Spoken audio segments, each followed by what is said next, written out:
Well, when do we become a person? First of all, the Lord recognizes as a person, and I would define a person in terms of God at least, as a person who is known to God. Someone with a soul.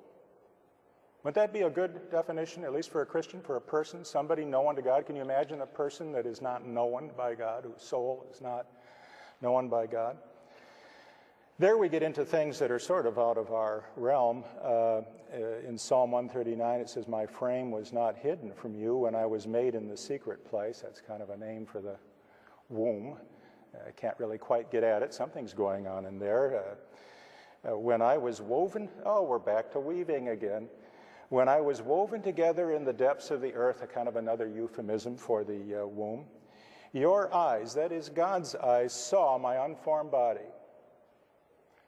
Man alive, that settles it right there. That settles the abortion issue.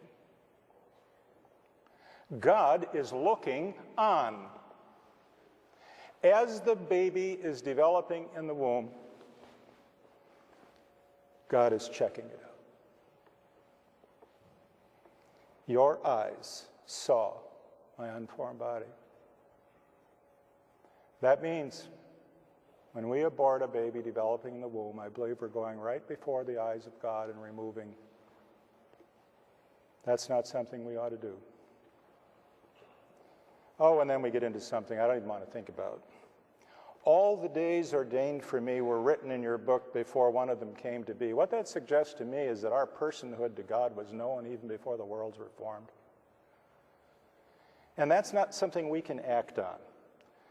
That's a matter that God can deal with. He just told us that he knows us that well, but that's not something we can act on. When we try to figure out what a person is, we're going to have to go by something that we can see and understand.